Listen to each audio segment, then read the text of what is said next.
అందరికీ వందనాలండి. అందరూ బాగున్నారు అనుకుంటున్నాను. ఇప్పటివరకు మనం రాజుల మొదటి గ్రంథం 1 నుంచి 11 అధ్యాయాలు చదువుకున్నాం. ఈ 11 అధ్యాయాల్లో కూడా దావీదు చనిపోయిన తర్వాత సొలొమోను రాజు కావడం, సొలొమోనుకి దేవుడు జ్ఞానాన్ని ఇవ్వడం, యెరూషలేము మందిర నిర్మాణం, ఆ సొలొమోను తర్వాత పాపంలో పడిపోయి దేవుడికి విరోధిగా తయారవడం, దేవుడు సొలొమోను చేతిలో నుండి రాజ్యాన్ని తీసివేసి అందులో 10 గోత్రాలని యరొబాముకి ఇస్తాను అని చెప్పడం, దావీదుకు చేసిన వాగ్దానాన్ని బట్టి యోధా వాళ్ళకి రాజుగా మాత్రం దావీదు వంశం వాళ్ళే ఉంటారు అని చెప్పడం, సొలొమోను చనిపోవడం, ఇవన్నీ కూడా ఇప్పటివరకు మనం చదువుకున్నాం. ఈ రోజు మనం రాజుల మొదటి గ్రంథం 12వ అధ్యాయం నుండి చదువుకుంటూ వెళ్దాం.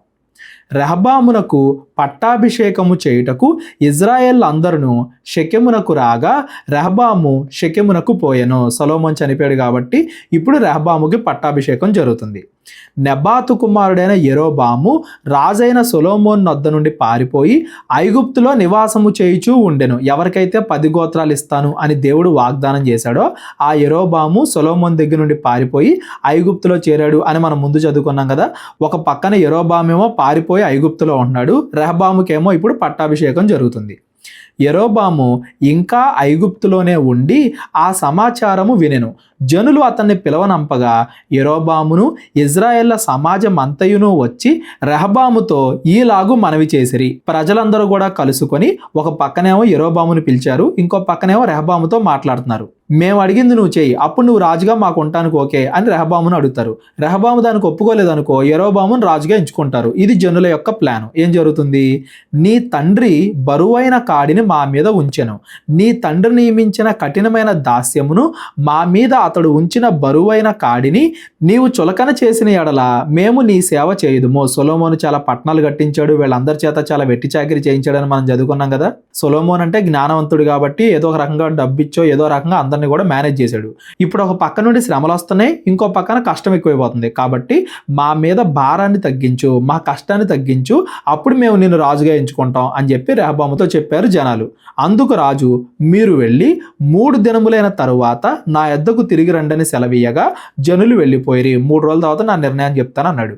అప్పుడు రాజైన రెహబాము తన తండ్రి అయిన సొలొమోను బ్రతికి ఉన్నప్పుడు అతని సముఖమందు సేవ చేసిన పెద్దలతో ఆలోచన చేసి ఈ జనులకు ఏమి ప్రత్యుత్తరం ఇచ్చేదను అని వారిని అడగ్గా, ఎవరైతే అంతకుముందు సొలొమోను దగ్గర పనిచేశారో అనుభవం కలిగిన వాళ్ళు అని దాని అర్థం, ఆ అనుభవం కలిగిన వాళ్ళందరినీ కూడా పిలిచి ఏం చేయాలని అడిగాడు. వారు, ఈ దినముననే నీవు ఈ జనులకు దాసుడివై వారికి సేవ చేసి మృదువైన మాటలతో వారికి ప్రత్యుత్తరం ఇచ్చిన ఎడల వారు సదాకాలము నీకు దాసులగుదురు అనిరి. ఈ రోజు నుంచే అంటే లేట్ చేయకుండా నువ్వు వాళ్ళందరినీ కూడా పిలిచి వాళ్ళ మీద భారాన్ని తగ్గించి కలుపుకో వాళ్ళల్లో, అప్పుడు వాళ్ళు నీకే ఎప్పుడు దాసులుగా ఉంటారు అని చెప్పి అనుభవం కలిగిన వాళ్ళు చెప్పారు. అయితే అతడు పెద్దలు తనతో చెప్పిన మాటలను నిర్లక్ష్యము చేసి తనతో కూడా పెరిగిన యవ్వనులను పిలిచి ఆలోచన అడిగి వారికి ఇలాగూ ప్రశ్నలు వేశాను. అంటే వాళ్ళ స్నేహితులను అడిగాడు. మా మీద నీ తండ్రి ఇచ్చిన కాడిని చులకన చేయుడి అని నాతో చెప్పుకొనిన ఈ జనులకు ప్రత్యుత్తరం ఇచ్చుటకు ఏ ఆలోచన మీరు చెప్పుదురు అని తనతో పాటు పెరిగిన తన స్నేహితులను అడిగాడు. అప్పుడు అతనితో కూడా ఎదిగిన ఆ యవనస్తులు ఈ ఆలోచన చెప్పిరి. నీ తండ్రి మా మీద కాడిని బరువైనదిగా చేసిన గాని నీవు దాన్ని చులకనగా చేయవలనని నీతో చెప్పుకొనిన ఈ జనులకు ఈలాగు ఆజ్ఞయిమ్ము. నా తండ్రి నడుము కంటే నా చిటికెన వేలు పెద్దదిగా ఉండును. నా తండ్రి మీ మీద బరువైన కాడిని పెట్టెను, సరే నేను ఆ కాడిని ఇంకా బరువుగా చేయుదును. నా తండ్రి చుబుకలతో మిమ్మును శిక్షించెను, సరే నేను కొరడాలతో మిమ్మును శిక్షించుదును. 3వ దినమందు నా యొద్దకు రండని రాజు నిర్ణయము చేసి ఉన్నట్లు యరొబామును జనులందరూ 3వ దినమున రెహబాము నొద్దకు వచ్చిరి. అనుకున్న రోజు రానే వచ్చింది, కానీ ఇక్కడ రెహబాము మాత్రం ఏం చేస్తున్నాడు? అనుభవం కలిగిన వాళ్ళ మాటలు వినకుండా తనతో పెరిగిన వాళ్ళ మాటలు వింటున్నారు. వీళ్ళందరూ ఎక్కడ? సొలొమోను దగ్గర బాగా ధనం ఉన్నప్పుడు పెరిగిన వాళ్ళు కదా, డబ్బులో పెరిగారు కాబట్టి ప్రజల గురించి ఏమీ తెలియదు కాబట్టి ప్రజలంటే పనిచేసేవాళ్ళు, రాజులంటే పాలించేవాళ్ళు అన్నట్టు గర్వంతో నిండి ఉన్నారు. కాబట్టి వాళ్ళకి తెలిసిందే లోకం, వాళ్ళకి తెలిసిందే నిజం అన్నట్టుగా ఇంకా ప్రజల చేత ఎక్కువ పని చేయించు, అప్పుడు సొలొమోను ఎంత గొప్ప రాజు అయ్యాడో నువ్వు అంతకన్నా గొప్ప రాజు అవుతావు, రాజు అవడం అంటే అదేనేమో, గొప్ప కావడం అంటే అదేనేమో అన్నట్టుగా వాళ్ళకి తెలిసింది వాళ్ళు చెప్పారు. ఇక్కడ వీళ్ళు తప్పు చేస్తున్నప్పటికీ వాళ్ళకి అంతే తెలుసు, అంతకన్నా ఏం తెలియదు అనే విషయాన్ని కూడా మనం గమనించాలి. అనుభవం కలిగిన వాళ్ళ మాటలు వినకుండా, అన్నీ తెలిసిన వాళ్ళ మాటలు వినకుండా, మనకి బాగా స్నేహితులు మా దోస్తు అది అన్నట్టుగా చెడ్డవాళ్ళ మాటలు వింటే మనం ఏమవుతాం, అది మన జీవితాన్ని ఎంతగా నాశనం చేసిద్ది అనేది ఈ రెహబాము జీవితం నుండి మనం నేర్చుకోవాలి. అప్పుడు రాజు పెద్దలు చెప్పిన ఆలోచనను నిర్లక్ష్యపెట్టి యవనులు చెప్పిన ఆలోచన చొప్పున వారికి కఠినముగా ప్రత్యుత్తరం ఇచ్చి ఇట్లు ఆజ్ఞాపించెను, నా తండ్రి మీ కాడిని బరువుగా చేసెను గాని నేను మీ కాడిని మరి బరువుగా చేయుదును. నా తండ్రి చుబుకలతో మిమ్మును శిక్షించెను గాని నేను కొరడాలతో మిమ్మును శిక్షించుదును. జనులు చేసిన మనవిని రాజు ఈ ప్రకారము అంగీకరింపకపోయెను. తన బుద్ధిహీనత వల్ల జనాలందరూ కూడా అలా కఠినంగా సమాధానం చెప్పాడు. షిలోనీయుడైన అహీయా ద్వారా నెబాతు కుమారుడైన యెరోబాముతో తాను పలికించిన మాట నెరవేర్చవలెనని యెహోవా ఈలాగున జరిగించెను. యెహోవా ఈలాగున జరిగించెను అంటే కావాలని యెహోవా రెహబాముతో అలా చెప్పించాడని కాదు. రెహబాము తన బుద్ధిహీనత వల్లే అలాగ చెప్పాడు. ఏది జరిగినా కానీ ఒక ప్రణాళికాపూర్వకంగా దేవుడు దాన్ని వాడుకుంటున్నాడు. ఈ పరిస్థితిని ఉపయోగించుకొని దేవుడు యెరోబాముని రాజుగా చేస్తున్నాడు. అంతకుముందు ఏదైతే వాగ్దానం చేశాడో యెరోబాముకి ప్రవక్త ద్వారా దేవుడు అది ఇక్కడ నెరవేరుస్తున్నాడు అని దాని అర్థం. సొలొమోను చేసిన పాపాల వల్లనే రెహబాము కూడా ఇలా తయారయ్యాడు అనే విషయాన్ని కూడా మనం గమనించాలి. తర్వాత ఏం జరుగుతుంది, కాబట్టి ఇజ్రాయేళ్ల వారందరూ రాజు తమ విన్నపము వినలేదు అని తెలుసుకొని రాజుకి ఇలాగు ప్రత్యుత్తరం ఇచ్చిరి, దావీదులో మాకు భాగమేది, యెష్షయి కుమారుని యందు మాకు స్వాస్థ్యము లేదు. ఇజ్రాయేలు వారలారా మీ మీ గుడారములకు పోవుడి, దావీదు సంతతి వారలారా మీ వారిని మీరే చూసుకొనుడి అని చెప్పి ఇజ్రాయేలు వారు తమ గుడారములకు వెళ్ళిపోయిరి. అయితే యూదా పట్టణములోనున్న ఇజ్రాయేలు వారిని రెహబాము ఏలెను. ఇక్కడతో ఈ 16, 17 వచనాలతో ఇజ్రాయేలు రాజ్యం అనేది రెండుగా చీలిపోయింది అని దాని అర్థం. ఒకటేమో ఇజ్రాయేల్ దేశంగా, ఇంకోటేమో యోధా దేశంగా. ఇక్కడ నుండి మనం ఎక్కడ చదువుకున్నా కానీ ఇజ్రాయేల్ దేశం, యోధా దేశం అని రెండు వేరువేరుగా చదువుకుంటాం. ఇజ్రాయేల్ దేశం అంటే 10 గోత్రాలు, యోధా దేశం అంటే యోధా గోత్రం, వాళ్ళలో కలిసిపోయిన బెన్యామీను గోత్రం. ఆ యోధా గోత్రాన్ని విడిగా, మిగతా 10 గోత్రాలని విడిగా చదువుకుంటాం అనే విషయాన్ని మీరు గుర్తుపెట్టుకోండి. యోధా గోత్రం పెద్దదైనప్పటికీ మిగతా ఇజ్రాయేల్ అందరూ కూడా ఇంకా ఎక్కువ మంది ఉంటారు కదా. ఇజ్రాయేల్ దేశం అనేది రెండుగా చీలిపోయింది. ఇది రెహబాము చేసిన పాపం వల్ల మాత్రమే కాదు, సొలొమోను చేసిన పాపం వల్ల. దానికి పర్యవసానాలే ఇవన్నీ కూడా అనేది కూడా మనం గుర్తుపెట్టుకోవాలి. అలా సొలొమోను చేసిన తప్పును బట్టి, రెహబాము తీసుకున్న తప్పుడు నిర్ణయాన్ని బట్టి రెహబాము యెరోబాముల కాలంలో ఇజ్రాయెల్ దేశం అనేది రెండుగా చీలిపోయింది. ఎప్పుడైనా కానీ ఇజ్రాయెల్ దేశం రెండు ముక్కలుగా ఎప్పుడైంది అని మీకు గుర్తొస్తే రెహబాము యెరోబాముల కాలంలో జరిగింది అనే విషయాన్ని మీరు గుర్తుపెట్టుకోండి. బైబిల్ మొత్తానికి కూడా ఇది ఒక టర్నింగ్ పాయింట్ లాగా. ఇక్కడ నుండి ఈ రెండు కూడా వేరువేరు అయిపోతాయి అనేది మనం గమనించాలి. తరువాత రాజైన రెహబాము వెట్టి పని వారి మీద అధికారులైన అదోరామును పంపగా ఇజ్రాయేలు వారందరూ రాళ్లతో అతన్ని కొట్టినందున అతడు మరణమాయెను. ఇంకా కూడా హింసతో వాళ్ళందరినీ కూడా కంట్రోల్లోకి తెచ్చుకోవాలి అనుకున్నాడు రెహబాము. అధికారులను పంపించాడు, బెదిరిస్తే లొంగుతారు అనుకున్నాడేమో. మొత్తానికి అతన్ని చంపేశారు. కాబట్టి రాజైన రెహబాము యెరూషలేమునకు పారిపోవలెను అని తన రథం మీద త్వరగా ఎక్కెను. ఈ ప్రకారము ఇజ్రాయేలు వారు నేటి వరకు జరుగుచున్నట్లు దావీదు సంతతి వారి మీద తిరుగుబాటు చేసిరి. వాళ్ళు వీళ్ళు విడిపోయారు. విడిపోవడమే కాదు, ఒకరికొకరు శత్రువులుగా అయిపోయారు. ఇజ్రాయేలు వారు యోధా వారికి ఎందుకు శత్రువులు అయిపోయారంటే వాళ్ళు వీళ్ళని బానిసలుగా చేసుకోవాలని చూస్తున్నారు అని వీళ్ళు అనుకుంటున్నారు. కాబట్టి మొత్తానికి అలా ఇద్దరికి కూడా శత్రుత్వం అనేది ఏర్పడింది. మరియు యెరోబాము తిరిగి వచ్చెను అని ఇజ్రాయేలు వారందరూ విని సమాజముతో కూడి అతన్ని పిలవనంపించి ఇజ్రాయేలు వారందరి మీద అతన్ని రాజుగా పట్టాభిషేకము చేసిరి. ఎప్పుడైతే ఐగుప్తు నుండి తిరిగి వచ్చాడో ఇదంతా కూడా దగ్గరుండి చూస్తున్నాడు. అయినా కానీ దేవుడు ఇప్పుడు అతన్ని రాజుగా చేస్తున్నాడు అని దాని అర్థం. అతన్ని రాజుగా పట్టాభిషేకం చేశారు. యూదా గోత్రీకులు తప్ప దావీదు సంతతి వారిని వెంబడించిన వారు ఎవరునూ లేకపోయిరి. యోధా రాజ్యం, ఇజ్రాయెల్ రాజ్యం అన్నట్టుగా రెండుగా విడిపోయారు. ఇజ్రాయెల్ రాజ్యాన్నేమో యెరోబాము ఏళ్తున్నాడు, యోధా రాజ్యాన్నేమో రెహబాము ఏళ్తున్నాడు. రెహబాము యెరూషలేమునకు వచ్చిన తరువాత ఇజ్రాయేలు వారితో యుద్ధము చేసి రాజ్యము సొలొమోను కుమారుడైన రెహబాము అను తనకు మరలా వచ్చినట్లు చేయుటకై యూదా వారందరిలో నుండి, బెన్యామీను గోత్రికలో నుండి యుద్ధ ప్రవీణులైన 180,000 మందిని పోగు చేశాను. పెద్ద సైన్యాన్ని వేసుకుని మిగతా వాళ్ళతో యుద్ధం చేసి మరలా ఈ రెండు రాజ్యాలను కలుపుదాం, విడిపోయిన రాజ్యాలను కలుపుదాం, వాళ్ళను కూడా మరలా నాకు బానిసలుగా చేసుకుందాం అని రెహబాము అనుకున్నాడు. అంతటా దేవుడి వాక్కు దైవజనుడగు షమయాకు ప్రత్యక్షమై ఈలాగు సెలవిచ్చాను. ఈ షమయా అనే పేరు కూడా మీరు గుర్తుపెట్టుకోండి.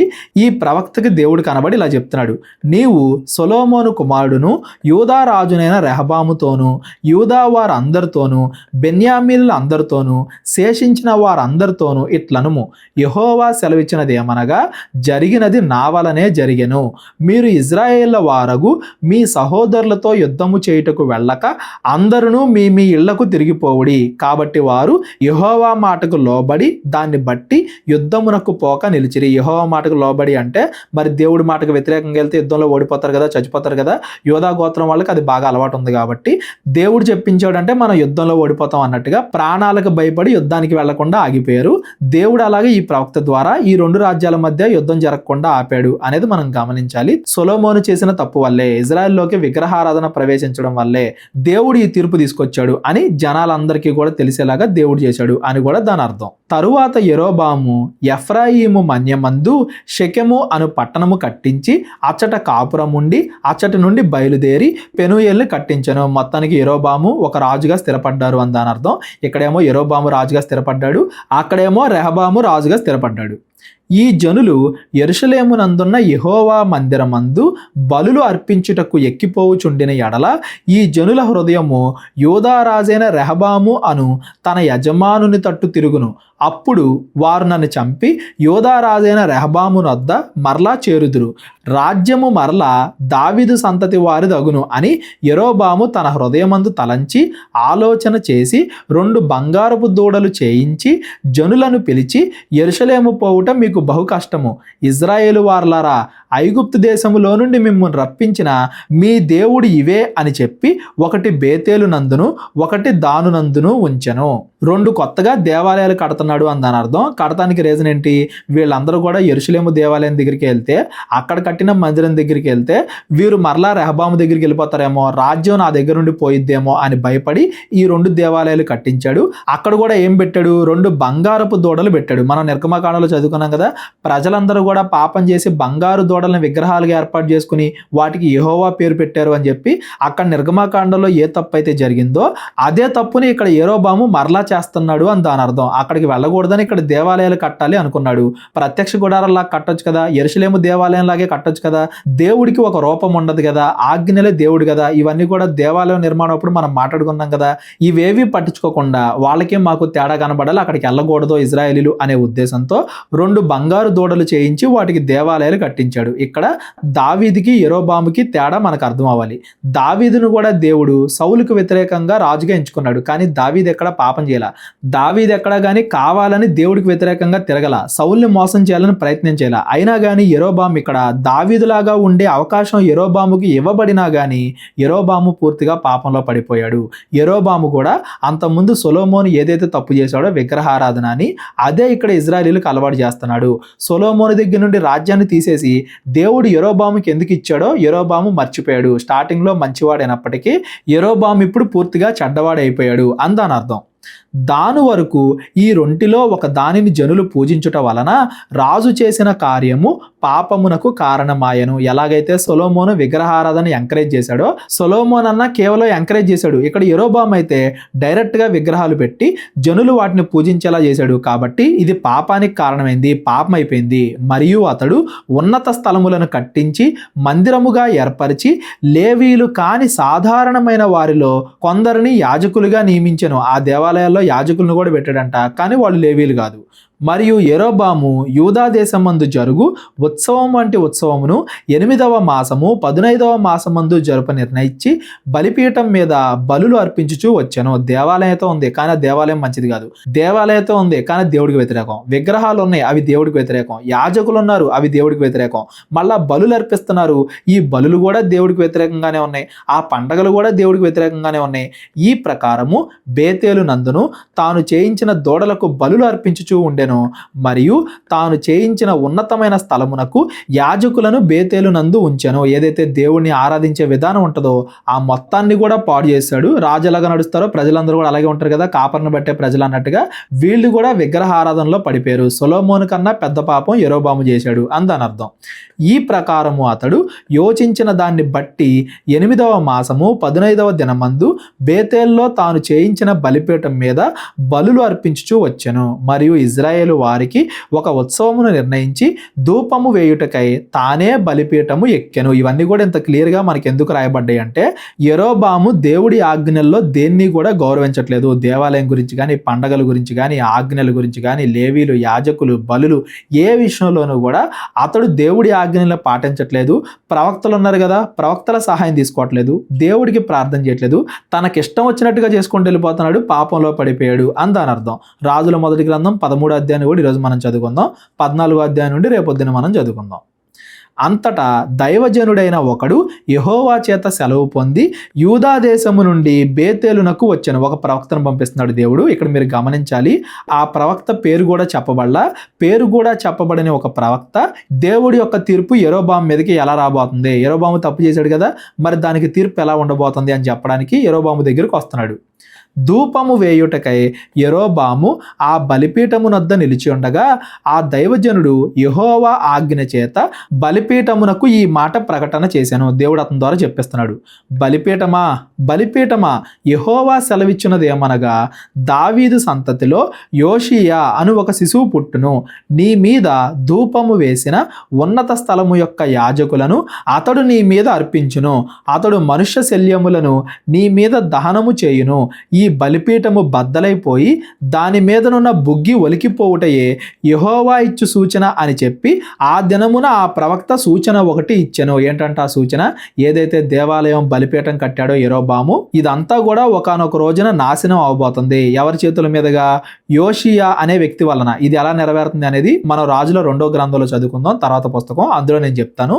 సుమారుగా 300 సంవత్సరాల తర్వాత జరగబోయే ప్రవచనం. ఇజ్రాయెల్ దేశం మొత్తం ఈ 10 గోత్రాలు ఎవరెవరైతే విగ్రహారాధనకు అలవాటైపోయారో వీళ్ళందరూ కూడా ఎలా పూర్తిగా నాశనం అయిపోతారు అనే ప్రవచనం కూడా, ఆ 300 సంవత్సరాల తర్వాత రాబోయే ప్రవచనం కూడా ఇందులో దాగుంది అనేది మీరు గమనించండి. ఆ యోషియా అనే వ్యక్తి వలన ఈ బలిపీఠాలు, ఈ దేవాలయాలు, ఇజ్రాయెల్ ప్రజలు వాళ్ళందరూ కూడా నాశనం అవుతారు.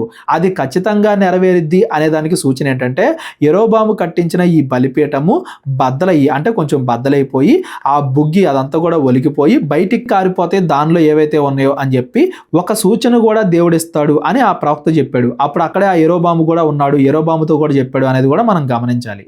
బేతేలు నందున్న బలిపీఠము గూర్చి ఆ దైవజనుడు ప్రకటించిన మాట రాజైన యెరోబాము విని బలిపీఠం మీద నుండి తన చెయ్యి చాపి వానిని పట్టుకొనమని చెప్పగా అతడు చాపిన చెయ్యి ఎండిపోయెను. దానిని వెనుకకు తీసుకొనుటకు అతనికి శక్తి చాలకపోయెను. అక్కడే ఎండిపోయిందంటే బిగుసుకుపోయింది, అంటే దేవుడి దగ్గర నుండే వస్తుంది అనడానికి ఇది రెండో సూచన. మొదటి సూచన ఏమో బలిపీఠం బద్దలవడం, ఇప్పుడేమో చెయ్యి ఎండిపోవడం, అంటే చెయ్యి అక్కడే బిగుసుకుపోవడం, వెనక్కి కూడా రాలేనట్టుగా. మరియు యెహోవా సెలవు ప్రకారము దైవజనుడిచ్చిన సూచన చొప్పున బలిపీఠం బద్దలు కాగా బుగ్గి దాని మీద నుండి ఒలిగిపోయాను. దాని లోపల ఉన్నాయని కూడా ఒలిగిపోయినాయి. దేవుడు ఏదైతే సూచన చెప్పాడో అది ఇక్కడ నెరవేరింది. ఒలిగిపోవడం అనేది సూచన ఇప్పుడే జరిగింది. పూర్తిగా ఎలా అంతమైపోయింది ఈ బలిపీఠం, ఈ దేవాలయం, ఇజ్రాయెల్ ప్రజలు, ఇదంతా కూడా మనం 2వ రాజుల పుస్తకంలో చదువుకుందాం. ప్రస్తుతానికి ఆ సూచన ఆ రోజే కనబడింది. ఇలాగా 2 రకాల సూచనలు దేవుడు ఆ ప్రవక్త ద్వారా యెరోబాముకు చూపించాడు అని దాని అర్థం. అప్పుడు రాజు, నా చెయ్యి మునుపటి వలె బాగుపడినట్లు నీ దేవుడైన యెహోవా సముఖమందు నా కొరకు వేడుకొనుము అని ఆ దైవజనుని బతిమిలాడుకొనగా దైవజనుడు యెహోవాను బతిమిలాడుకొనెను గనుక రాజు చెయ్యి మరలా బాగుపడి మునుపటి వలె ఆయను. దేవుడు అనుకుంటే అందరినీ కూడా ఒక క్షణంలో నాశనం చేసేయగలడు. దేవుడు ఎప్పుడు కూడా దేవుడి తీర్పు, న్యాయం అందరికీ కూడా తెలియాలి అని కోరుకుంటాడు. దేవుడి తీర్పులో కూడా ఆయన చూపించే కృప కూడా మనం గుర్తించాలి. ఒక పక్కన తీర్పు తీరుస్తున్నప్పటికీ అందులో కూడా దేవుడు ఎంతో కొంత కృప చూపిస్తున్నాడు, ఆయన లక్షణాలు, ఆయన యొక్క ప్రేమ తెలియజేస్తున్నాడు అనేది మనం గమనించాలి. పైన రెహబాము, యెరోబాముల దగ్గర కూడా చూసాం, ఆ పైన సొలొమోను దగ్గర కూడా చూసాం, ఇక్కడ మరలా అది గమనిస్తున్నాం. ఒక పక్కన దేవుడు తీర్పు తీరుస్తున్నా కానీ ఇంకా ప్రేమిస్తూనే ఉంటాడు, మారడానికి ఇంకా ఎప్పుడు అవకాశం ఇస్తానే ఉంటాడు. సూచనలు అవన్నీ కూడా ఎందుకంటే మనం మారడానికి, ఆయన ఎప్పుడు కూడా మారడానికి అవకాశం ఇస్తానే ఉంటాడు అని దాని అర్థం. అప్పుడు రాజు, నీవు నా ఇంటికి వచ్చి అలసట తీర్చుకొనుము, నీకు బహుమతి ఇచ్చేదను అని ఆ దైవజనుడితో చెప్పగా, చెయ్యి బాగైపోయింది కదా, ఈ దైవజనుడిని ఇంటికి తీసుకెళ్తే మరలా ఈ దేవాలయం మొత్తాన్ని నూతనపరచొచ్చేమో, ఇదే దేవాలయం దగ్గర ఈ ప్రవక్త నుంచొచ్చేమో, ఇట్లా చాలా ఆలోచనలు పెట్టుకొని యెరోబాము ఇంటికి రమ్మని పిలిచాడు. దైవజనుడు రాజుతో ఇట్లా నేను నీ ఇంటిలో సగము నీవు నాకు ఇచ్చినను నీతో కూడా నేను లోపలికి రాను. ఈ స్థలమందు నేను అన్నపానములు పుచ్చుకొనను. అన్నపానములు పుచ్చుకొనవద్దనియు నీవు వచ్చిన మార్గమున తిరిగిపోవద్దనియు యెహోవా వాక్కు చేత నాకు సెలవాయను అని రాజుతో అనెను. అంతటతడు తాను బేతేలునకు వచ్చిన మార్గమున వెళ్ళక మరి ఒక మార్గమున తిరిగిపోయాను. వచ్చిన మార్గంలో వెళ్ళొద్దన్నాడు, ఇక్కడ తప్పు జరుగుతుంది కాబట్టి అందులో మరలా అన్నపానములు పుచ్చుకుంటే అందులో ఇతడు కూడా పార్టిసిపేట్ చేసినట్టుంటది. ఆ ప్రవక్త కూడా ఆ పాపంలో పాలిభాగం పంచుకున్నట్టు ఉంటది. అతడు దేవుడి గురించి చెప్పడానికి వచ్చాడు కదా, ఇతడు మంచిగానే ఉంటేనే ఆ మెసేజ్ అందరికీ బాగా అర్థం అవుద్ది. కాబట్టి నువ్వు అక్కడ అన్నపానాలు పుచ్చుకోవద్దు, వెనక్కి తిరగకుండా వచ్చిన దారిని వెళ్లకుండా వేరే మార్గంలో వెళ్ళిపోని దేవుడు ఆజ్ఞాపించాడు నాకు అని చెప్పి అతడు ఆ రాజుతో చెప్పాడు.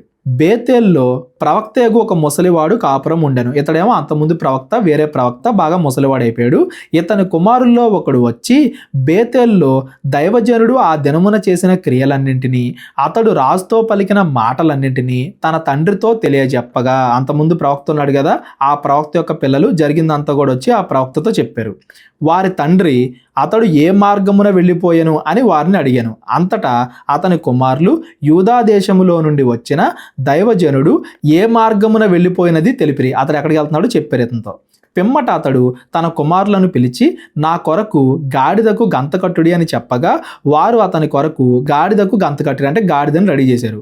అతడు దాని మీద ఎక్కి దైవజనుడిని కనుగొనవలెనని పోయి మస్తకి వృక్షము కింద అతడు కూర్చుండగా చూచి యూదా దేశములో నుండి వచ్చిన దైవజనుడవు నీవేనా అని అతన్ని అడగ్గా నేనే అనెను. జరిగిందంతా కూడా నేను విన్నాను, ఆ ప్రవక్త నువ్వేనా అంటే నేనే అన్నాడు.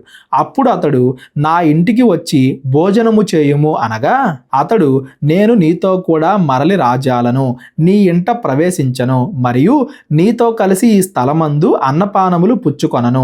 నీవు ఇచ్చట అన్నపానములు పుచ్చుకొనవద్దనియు నీవు వచ్చిన మార్గమున పోవుటకు తిరగవద్దనియు యెహోవా వాక్కు చేత నాకు సెలవాయను అని చెప్పాను. దేవుడు ఏవైతే రెండు విషయాలు చెప్పాడో, ఒకటి వాళ్ళతో పాటు అన్నపానాలు పుచ్చుకోవద్దని, రెండు అదే మార్గం వెళ్ళవద్దని, ఈ రెండు కూడా ఇతనితో కూడా చెప్పాడు. ఎందుకు అన్నపానాలు పుచ్చుకోవద్దన్నారంటే ఈ ప్రవక్త ఇక్కడే ఉన్నప్పటికీ యెరోబాము చేసిన తప్పు కార్యాలకి అతన్ని హెచ్చరించలేదు కాబట్టి, యెరోబాము తప్పు చేస్తున్నా కానీ వీళ్ళు హెచ్చరించలేదు కాబట్టి ఇక్కడ ఉన్న వాళ్ళు ఎవరితో కూడా పాలివారవద్దు, అన్నపానాలు పుచ్చుకోవద్దని దేవుడు చెప్పాడు. దేవుడు చెప్పిందంతా కూడా ఇతడు ఈ పాత ప్రవక్తతో చెప్పాడు. అందుకు అతడు నేనును నీ వంటి ప్రవక్తనే, మరియు దేవదూత ఒకడు యెహోవా చేత సెలవు పొంది అన్నపానములు పుచ్చుకొనుటకై అతనిని నీ ఇంటికి తోడుకొని రమ్మని నాతో చెప్పినని అతనితో అబద్ధం ఆడగా. అబద్ధం అని చూడండి, అతనితో అబద్ధం ఏం చెప్పాడు, నాకు కూడా దేవుడు చెప్పాడు, యెహోవా దూత దేవుడి దూత నాకు కనబడి నిన్ను నా ఇంటికి తీసుకెళ్ళి అన్నం పెట్టమని చెప్పింది, నాతో పాటు రా అని చెప్పేసి ఈ ప్రవక్తను పిలిచాడు. అతడు తిరిగి అతనితో కూడా మరలిపోయి అతని ఇంట అన్నపానములు పుచ్చుకొనెను. దేవుడు ఏవైతే రెండు చెప్పాడో ఆ రెండింటిని కూడా అతిక్రమించాడు. అతనితో కూడా మరలిపోయి అంటే వచ్చిన మార్గాన్ని మరలా తిరిగి వెళ్తున్నాడు. అతని ఇంట అన్నపానములు పుచ్చుకొనెను. దేవుడు ఏవైతే రెండు వద్దన్నాడో ఆ రెండు కూడా చేశాడు. ఏ భ్రమలో చేశాడు, ఆ దేవుడే కదా చెప్పింది, దేవుడు ఇతడికి ప్రత్యక్షమై చెప్పాడు కదా అని చెప్పేసి దేవుడే చెప్పాడు అనుకున్నట్టుగా భ్రమపడి వెళ్ళి అక్కడ చేశాడు. వారు భోజనము చేయిచూ ఉండగా అతని వెనుకకు తోడుకొని వచ్చిన ఆ ప్రవక్తకు యెహోవా వాక్కు ప్రత్యక్షమాయెను. ఇప్పుడు పాత ప్రవక్తకు దేవుడు కనబడి చెప్తున్నాడు. అంతటా అతడు యూదా దేశములో నుండి వచ్చిన దైవజనుని పిలిచి యెహోవా ఇలాగు సెలవిచ్చుచున్నాడు, నీ దేవుడైన యెహోవా నీకు ఆజ్ఞాపించిన దాన్ని గైకొనక ఆయన సెలవిచ్చిన నోటి మాట మీద తిరుగుబడి నీవు వెనక్కి వచ్చి నీవు అచట అన్నపానములు పుచ్చుకొనవలదనియు ఆయన సెలవిచ్చిన స్థలమున భోజనము చేసి ఉన్నావు గనుక నీ కళేబరము నీ పితరుల సమాధిలోనికి రాకపోవును అని ఎలుగెత్తి చెప్పెను. ఏ ప్రవక్త అయితే అబద్ధం చెప్పాడో ఇప్పుడు అదే ప్రవక్త ద్వారా ఇతని మీదకి ఏ తీర్పు రాబోతుంది అని దేవుడు చెప్పిస్తున్నాడు. అంతటా వారు అన్నపానములు పుచ్చుకున్న తరువాత అచ్చటి ప్రవక్త తాను వెనుకకు తోడుకొని వచ్చిన ఆ ప్రవక్తకు గాడిద మీద గంత కట్టించెను. అతడు బయలుదేరి మార్గమున పోవుచుండగా ఒక సింహము అతనికి ఎదురుపడి అతన్ని చంపెను. అతని కళేబరము మార్గమందు పడి ఉండగా గాడిద దాని దగ్గర నిలిచి ఉండెను. సింహమును శవము దగ్గర నిలిచి ఉండెను. తిరిగి వెళ్ళేటప్పుడు ఒక సింహం దాడి చేసింది, ఆ సింహం అతన్ని చంపేసింది. సింహం పక్కనే నుంచి ఉంది, అతడు వచ్చిన గాడిద కూడా పక్కనే ఉంది. ఇక్కడ చూడండి, సింహం ఆకలి కోసం చంపితే ఎయిదర్ ఆ ప్రవక్తనైనా తినాలి లేదా ఆ గాడిదనైనా తినాలి. ప్రవక్తని తినట్లేదు, గాడిదని తినట్లేదు. అక్కడ నుండి పారిపోను కూడా పారిపోవట్లేదు, గాడిద కూడా అక్కడ నుండి పారిపోవట్లేదు. గాడిద సింహం రెండు పక్కపక్కనే నుంచుని చూస్తున్నాయి అంటే ఇది దేవుడు తీసుకొచ్చిన తీర్పు. ఏదో సింహం ప్రమాదపూర్వకంగా చంపడం కాదు, దేవుడు తీసుకొచ్చిన తీర్పే అనేది మనకు అర్థమవుతుంది. ఎందుకు? దేవుడు చెయ్యొద్దు అన్నది చేసి ప్రజలందరి ముందు కూడా తన మాటను వినకుండా దాన్ని అతిక్రమించాడు కాబట్టి. ఈ సందర్భాన్ని నుండి మనం ఏమి నేర్చుకోవాలంటే, చాలా మంది మన దగ్గరకు వచ్చి దేవుడు ఇది చెప్పాడు, దేవుడు అది చెప్పాడు, దేవుడు నీ ఇంట్లో ఇది ఉందని చెప్పాడు, అది ఉందని చెప్పాడు, నీ ఇంట్లో చేతబడి చేశాడని చెప్పారు, లేదా మీకు పుట్టబోయేది మగబిడ్డో ఆడబిడ్డో చెప్పాడు, లేదా మీరు వాళ్ళనే పెళ్లి చేసుకోవాలన్నట్టుగా వాళ్ళని నాకు చూపించాడు. ఇట్లాంటివి ఏవో చెప్తారు చాలా మంది మన దగ్గరకు వచ్చి. వాళ్ళు అబద్ధం చెప్తున్నారో నిజం చెప్తున్నారో మనకు తెలియదు. ఎక్కడైనా దేవుడు అతడు అబద్ధం చెప్పాడు అని బైబిల్లో మనకి క్లియర్గా రాయించాడు, కానీ ఆ ప్రవక్తకైతే తెలియదు కదా అతడు అబద్ధం చెప్పాడో నిజం చెప్పాడో.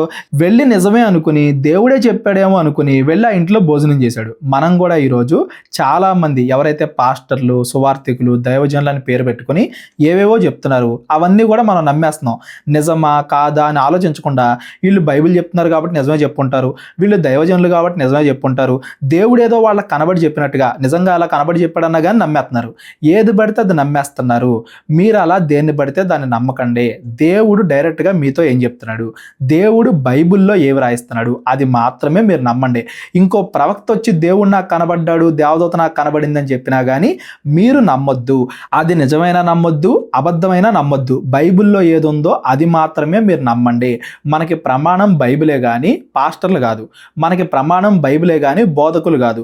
నేను మీతో ఏదైనా చెప్పినా కానీ అది బైబిల్లో ఉంటేనే నమ్మండి. బైబిల్లో లేకపోతే మీరు దేన్ని నమ్మొద్దు. ఎవరో చెప్పారని మనం నమ్మి బైబిల్లో అది ఉందో లేదో మనం చెక్ చేసుకోకపోతే మన జీవితం ఏమవుతుంది, మనం చివరికి నాశనం అవుతాం, నరకానికి వెళ్ళిపోతాం అనేది ఈ ఇద్దరు ప్రవక్తల సందర్భం నుండి మనం నేర్చుకోవాలి. వాళ్ళు మంచి వాళ్ళ చెడ్డవాళ్ళ, పరలోకం వెళ్ళారా నరకం వెళ్ళారా ఇవన్నీ మనకు అనవసరం. ఎందుకంటే అది వాళ్ళ పర్సనల్ తీర్పు, వాళ్ళ జీవితాన్ని బట్టి ఉంటుంది. మనం ఈ సందర్భాన్ని బట్టి ఏం గ్రహించాలి అంటే, దేవుడి మాటల పైన మనకెంత ఆసక్తి ఉంది, నిజంగా దేవుడు చెప్పాడా లేదా అని మనం 1-2 సార్లు పరీక్షించుకుంటున్నామా, లేదా ఎవరన్నా చెబితే అది దేవుడు చెప్పాడా లేదా అని మనం పరీక్షించకుండా దాన్ని నమ్మేసి మనం కూడా ఈ ప్రవక్తలాగా మోసపోతున్నామా అనేది మనం గమనించాలి.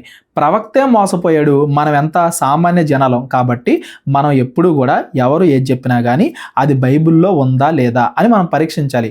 ఇవాళ ఎంతమంది దొంగ బోధకులు, అబద్ధ బోధకులు ఎక్కువైపోయారు, వాక్యాన్ని కలిపి చెరిపి చెప్పేవాళ్ళు ఎక్కువైపోయారు, కథలు చెప్పేవాళ్ళు ఎక్కువైపోయారు అంటే దానికి ఒకే ఒక కారణం, వినే ప్రజలు, క్రైస్తవులు వాళ్ళు చెప్పేది బైబిల్లో ఉందో లేదో చెక్ చేసుకోకపోవడం వల్ల. మనం బైబిల్ని చదవకుండా, బైబిల్లో ఏముందో తెలుసుకోకుండా మిగతా వాళ్ళందరూ కూడా చెప్పేది మనం నమ్మడం వల్లే మనం చాలాసార్లు పాపంలో పడిపోతున్నాం అనే విషయాన్ని గమనించాలి. అసలు ఈ సిరీస్ బైబిల్ స్టార్టింగ్ నుండి ఎండింగ్ వరకు ప్రతి లైను, ప్రతి పదం కూడా చదవాలి అనే ఆలోచన కూడా పెట్టింది దేనికంటే, మనుషులు చెప్పింది మనం నమ్మడం కాదు, పాస్టర్ అయినా కానీ ఆయన చెప్పింది మనం నమ్మడం కాదు, బైబిల్లో ఏముందో మనకి మనం చదువుకోవాలి, మనకు మనం దాన్ని అర్థం చేసుకోవాలి. అప్పుడు దేవుడు మనతో డైరెక్ట్గా మాట్లాడితే ఎలా ఉంటుందో మనకు తెలిసిద్ది, ఏది నిజమో ఏది అబద్ధమో మనకు తెలిసిద్ది. బైబిల్ మనం చదవకుండా, బైబిల్లో ఉన్నాయి మనం చదవకుండా, ముఖ్యంగా కొత్త నిబంధన. అసలు కొత్త నిబంధన అంటే ఈ కాలం సంఘం ఎలా ఉండాలని కొత్త నిబంధన ఎన్నో విషయాలు చెప్పింది. వాటిని ఏమీ మనం చదవకుండా, దేవుడు మనతో చెప్పినవి మనం అర్థం చేసుకోకుండా, ఎవరో చెప్పిన వాటిని నమ్మి మనం నరకానికి వెళ్ళిపోతున్నాం, దేవుడికి వ్యతిరేకంగా అయిపోతున్నాం. ఎలా అయితే ఇక్కడ ఈ ప్రవక్త అందులో తప్పేమీ లేదు కదా, ఎల్లు అన్నం తింటమే కదా, దేవుడే చెప్పాడని అతను చెప్తున్నాడు కదా, అతడు ఎందుకు అబద్ధం చెప్తాడు, అతడు దైవజనుడు కదా, అతడు కూడా ప్రవక్తే కదా, ఇలాంటి ఎన్నో కారణాలు చెప్పుకుని దేవుడికి విరోధంగా నడిచాడు, తన మరణాన్ని తానే కొని తెచ్చుకున్నాడు. ఈ ప్రవక్తలాగా మనం నాశనం అవ్వకుండా ఉండాలి అంటే ఎవరు ఏది చెప్పినా కానీ మనం బైబిల్ని పరీక్షించాలి. బైబిల్లో ఉన్నదానికి వ్యతిరేకంగా అయిపోకుండా ఉండడానికి జాగ్రత్త పడాలి. మనుషులు చెప్పిన దాన్ని మనం అతిక్రమించడం వల్ల మనకు వచ్చిన నష్టమేమి లేదు, దేవుడు చెప్పిన దాన్ని అతిక్రమించడం వల్ల మనం నరకానికి వెళ్ళిపోతాం అని ఈ సందర్భాన్ని చూసి మనందరం కూడా భయపడాలి అన్న ఉద్దేశంతో దేవుడు ఈ సందర్భాన్ని రాయించాడు. అక్కడ సింహం కూడా చూడండి, గాడిదని తినట్లేదు, ప్రవక్తను చెప్పింది కదా, ఆ ప్రవక్తను కూడా తినట్లేదు, అక్కడే నుంచుంది. గాడిది కూడా సింహానికి భయపడి పారిపోవట్లేదు, అక్కడే నుంచుంది. 3 కూడా అక్కడే ఉన్నాయంటే ఇది దేవుడి తీర్పు అని అందరికీ తెలియడానికి దేవుడు ఇలా చేశాడు అనే సందర్భాన్ని మీరు అందరూ కూడా గుర్తుపెట్టుకోండి. కొందరు మనుషులు ఆ చోటికి వచ్చి శవము మార్గమందు పడి ఉండుటయు సింహము శవము దగ్గర నిలిచి ఉండుటయు చూచి ఆ ముసలి ప్రవక్త కాపురమున్న పట్టణమునకు వచ్చి ఆ వర్తమానము తెలియజేసిరి. ఇదంతా కూడా వచ్చి ఎవరైతే మోసం చేశారో ఆ ప్రవక్త, పాత ప్రవక్తకు కూడా చెప్పారు. మార్గములో నుండి అతడు తోడుకొని వచ్చిన ఆ ప్రవక్త ఆ వర్తమానం వినినప్పుడు యెహోవా మాటను ఆలకింపక తిరుగబడిన దైవజనుడు ఇతడే. యెహోవా సింహమునకు అతన్ని అప్పగించి ఉన్నాడు. యెహోవా సెలవిచ్చిన ప్రకారము అది అతన్ని చీల్చి చంపెను అని పలికి తన కుమారులను పిలిచి ఇదంతా కూడా దేవుడు చేసిందే అని చెప్పి గుర్తించాడు. ప్రవక్త కదా, వెంటనే గుర్తించాడు. తన కుమారులను పిలిచి గాడిదకు నా కొరకు గంత కట్టుడి అని చెప్పాను, గాడిదని సిద్ధం చేయమని చెప్పాడు. వారి అతని కొరకు గంత కట్టినప్పుడు అతడు పోయి అతని శవము మార్గమందు పడి ఉండుటయు గాడిదయు సింహమును శవము దగ్గర నిలిచి ఉండుటయు, అంటే చాలాసేపు అయి ఉంటుంది. అందరూ మనుషులు చూడడం, వచ్చి ఇతనికి చెప్పడం, ఇతడు మరలా తిరిగి వెళ్ళటం, ఎంతసేపు అయినా కానీ ఆ గాడిద సింహం అక్కడే నుంచి ఉంటున్నాయి, అక్కడ నుండి కదలతలేదు. ఎందుకంటే అందరికీ తెలియాలి కాబట్టి అని దాని అర్థం. అక్కడే నిలిచి ఉండుటయు సింహము గాడిదను చీల్చివేయక శవమును తినక ఉండుటయు చూచి దైవజనుని శవము ఎత్తి గాడిద మీద వేసుకొని తిరిగి వచ్చాను. తన వల్లే చనిపోయాడు అన్నట్టుగా ఆ ప్రవక్తని గాడిద మీద ఎక్కించుకొని తిరిగి తీసుకొచ్చాడు. ఈ ప్రకారము ఆ ముసలి ప్రవక్త అంగలార్చుటకును సమాధిలో శవమును పెట్టుటకును పట్టణమునకు వచ్చాను. ఇప్పుడు ఎంత బాధపడినా ఏం ఉపయోగం, తెలిసి చేసినా తెలియక చేసినా ఆ ప్రవక్త అయితే చనిపోయాడు కదా. ఇప్పుడు కూడా చాలా మంది దైవజనులు వాళ్ళకి తెలిసి అబద్ధం చెప్తున్నారా, తెలియక అబద్ధం చెప్తున్నారా, వాళ్ళంత ముందు ఎవరి దగ్గర బైబిల్ నేర్చుకున్నారు, వాళ్ళు బైబిల్లో ఉన్నది చెప్తున్నారా లేని చెప్తున్నారా. కొంతమంది కావాలని మోసం చేసే వాళ్ళు ఉంటారు, కొంతమంది తెలియక తప్పుగా వాక్యాన్ని బోధించే వాళ్ళు ఉంటారు. ఎదుటోళ్ళు ఎలాంటి వాళ్ళు అనేది మనకు అనవసరం. వాళ్ళు తెలిసి చెప్పినా తెలియక చెప్పినా, కావాలని మోసం చేస్తున్నా, వాక్యం అర్థం కాక అలా చెప్పినా, ఏదైనా కానీ మనం మాత్రం వాక్యాన్ని పరీక్షించుకొని దేవుడు మనకి ఏది చెప్తున్నాడో దాన్ని ఫాలో అవ్వాలి. మనం మాత్రం బైబిల్ని 1-2 సార్లు పరిశీలించి ఎవరు చెప్పినా ఏది చెప్పినా అది బైబిల్లో ఉందా లేదా అని పరిశీలించి బైబిల్లో చెప్పిన దాని ప్రకారంగా మనం నడుచుకోవాలి అనే విషయాన్ని మనందరం కూడా గుర్తుపెట్టుకోవాలి. ఇప్పటిదాకా చెప్పిందంతా కూడా మీకు అర్థమైంది అనుకుంటున్నా. ఎవరికైనా ఏదైనా అర్థం కాకపోతే డిస్క్రిప్షన్లో నా నెంబర్ ఉంటుంది, కాల్ కానీ వాట్సాప్ కానీ చేయండి. అతడు తన సమాధిలో ఆ శవమును పెట్టగా జనులు కటకట నా సహోదరుడా అని ఏడ్చిరి. మరియు ఇతడు సమాధిలో శవమును పెట్టి నేను మరణమైనప్పుడు దైవజనుడైన ఇతడు పాతిపెట్టబడిన సమాధిలో నన్ను పాతిపెట్టుడి, నా శల్యములను అతని శల్యము దగ్గర ఉంచుడి. యెహోవా మాటను బట్టి బేతేల్లో ఉన్న బలిపీఠమునకు విరోధముగాను షెమ్రోను పట్టణములో ఉన్న ఉన్నత స్థలముల్లోని మందిరములన్నింటికీ విరోధముగాను అతడు ప్రకటించినది ఆవశ్యముగా సంభవించును అని తన కుమారులతో చెప్పెను. దేవుడు ఇప్పుడు ఈ ప్రవక్త ద్వారా కూడా అది ఖచ్చితంగా జరుగుద్ది. దేవుడు ఒక మాట చెప్పాడంటే అది ఖచ్చితంగా జరిగిద్ది. దానికి ఉదాహరణలు ఎన్ని కనబడుతున్నాయో చూడండి. రాజు యొక్క చెయ్యి బిగుసుకుపోయింది, ఆ అబద్ధ బలిపీఠం బద్దలైంది, దేవుడి మాట వినని ఈ ప్రవక్త చనిపోయాడు, సింహము గాడిద మనకు అక్కడ కనబడుతున్నాయి. ఇన్ని గుర్తులు మనకు కనబడుతున్నాయి. ఖచ్చితంగా దేవుడు ఇజ్రాయెల్ మీదకి తీర్పు తీసుకొస్తాడు. ఇజ్రాయెల్ అందరూ కూడా ఇలా దేవుడికి విరోధంగా ప్రవర్తించడాన్ని బట్టి అని ఇతడు కూడా కన్ఫర్మ్ చేశాడు, ఖచ్చితంగా జరుగుద్ది అని చెప్పాడు. ఈ సంగతి అయిన తరువాత యెరోబాము తన దుర్మార్గతను విడిచిపెట్టక, అంటే ఇన్ని జరిగినా కానీ, ఇన్ని సంగతులు జరిగినా కానీ, తన చెయ్యే పాడైపోయి మరలా ప్రవక్త బాగుపరిచినా కానీ తన దుర్మార్గతను విడిచిపెట్టగా ప్రజలందరూ కూడా మళ్ళీ నా నుండి దూరం అయిపోతారేమో, నేను రాజుగా ఉండకుండా పోతాను అనే గర్వంతో, దుర్మార్గంతో సామాన్య జనులలో కొందరిని ఉన్నత స్థలములకు యాజకులుగా నియమించెను. మళ్ళా ఇదే తప్పు చేస్తున్నాడు. లేవీల్ని కాకుండా సామాన్య జనాలను యాజకులుగా నియమిస్తున్నాడు. ఇంకా విగ్రహ ఆరాధనను అలాగే కంటిన్యూ చేస్తున్నాడు మానకుండా అని దాని అర్థం. తనకిష్టులైన వారిని యాజకులుగా ప్రతిష్ఠించి వారిని ఉన్నత స్థలములకు యాజకులుగా నియమించెను. యెరోబాము సంతతి వారిని నిర్మూలము చేసి భూమి మీద ఉండకుండా నశింపజేయునట్లుగా ఇది వారికి పాప కారణం ఆయను. అంటే దేవుడు ఏదైతే పైన ప్రవచించాడో అది ఖచ్చితంగా జరుగుద్ది. ఎందుకంటే వీళ్ళు మారు మనసు పొందలేదు కాబట్టి ఇజ్రాయెల్ రాజ్యానికి ఖచ్చితంగా తీర్పు జరుగుద్ది అనేది మనకు అర్థమవుతుంది. ఈ 2 అధ్యాయాల్లో ఈరోజు మనం చదువుకున్న ఈ 12, 13 2 అధ్యాయాల్లో ఇజ్రాయెల్ రాజ్యం 2గా విడిపోవడం, యూదా దేశం ఇజ్రాయెల్ దేశం అన్నట్టుగా విడిపోవడం, ఇజ్రాయెల్ రాజ్యం తప్పు చేయడం, వీళ్ళు అబద్ధంగా విగ్రహ ఆరాధన చేయడం, అబద్ధ ఆరాధన చేసే వాళ్ళకి, దేవుడి ఆజ్ఞలను అతిక్రమించి బతికే వారికి ఏం జరిగిద్ది, ఎలా తీర్పు వచ్చిద్ది అనే విషయాన్ని దేవుడు ఆ యెరోబాము రాజు ద్వారా ఈ ప్రవక్త ద్వారా మనందరికీ కూడా తెలియజేస్తున్నాడు. ఈ 2 అధ్యాయాల్లో ఎవరికైనా ఏదైనా డౌట్ ఉంటే డిస్క్రిప్షన్లో నా నెంబర్ ఉంటుంది, కాల్ కానీ వాట్సాప్ కానీ చేయండి. మరి యోధా రాజ్యం ఏమైంది, రెహబాం ఏమయ్యాడు, అలాంటి విషయాలు 1 రాజులు 14 అధ్యాయం నుండి రేపొద్దున మనం చదువుకుందాం. సొలొమోను పాపంలో పడిపోయాడు, సొలొమోను కుమారుడైన రెహబాం పాపంలో పడిపోయాడు, అతనికి బదులుగా ఎంచుకోబడ్డ యెరోబాం పాపంలో పడిపోయాడు, అతన్ని హెచ్చరించడానికి పంపించిన ప్రవక్త పాపంలో పడిపోయాడు. దేవుడు వీళ్ళందరికీ కూడా తీర్పు తీరుస్తున్నాడు. అందరి ద్వారా దేవుడి లక్షణాలు మనకి తెలియజేస్తున్నాడు. ఒక పక్కన తప్పు చేసిన వాళ్ళని దేవుడు శిక్షిస్తూనే ఇంకొక పక్కన వారిని మరలా పాపం నుండి బయటికి రావడానికి దేవుడు ప్రయత్నిస్తూ ఉన్నాడు. తన కృపను కూడా చూపిస్తానే ఉన్నాడు అనేది ఈరోజు చదువుకున్న వాటిని బట్టి మనకు అర్థం అవ్వాలి. మా పరిచయం గురించి ప్రార్థించండి. ఎవరైనా మీ కానుకల ద్వారా మాకు సహకరించాలి అనుకుంటే మీ కానుకలను పంపించి మమ్మల్ని బలపరచండి. మా గురించి ప్రార్థన చేయండి. అందరికీ వందనాలు. రేపొద్దున మరలా కలుద్దాం. దేవుడు మిమ్మల్ని అందరినీ కూడా దీవించి ఆశీర్వదించును గాక. అందరికీ వందనాలండి. కేవలం 30 వీడియోస్లో బైబిల్ నేర్చుకోండి అనే ఎంతో విలువైన ఈ కోర్స్ జస్ట్ ₹1 మీకు కావాలి అంటే మీ పేరు, మీ ఊరు ఈ నెంబర్కి వాట్సాప్ చేయండి. ఈ కోర్సులో ఏ విషయాలు ఉంటాయో ముందుగానే తెలుసుకోవడానికి ఈ వీడియో పాస్ చేసి టాపిక్స్ అన్నీ చదువుకోండి. క్రైస్తవులందరూ ఈ బైబిల్ కోర్స్ వినాలి అని మేము కోరుకుంటున్నాం. అందరినీ దేవుడు దీవించును గాక. ఆమెన్.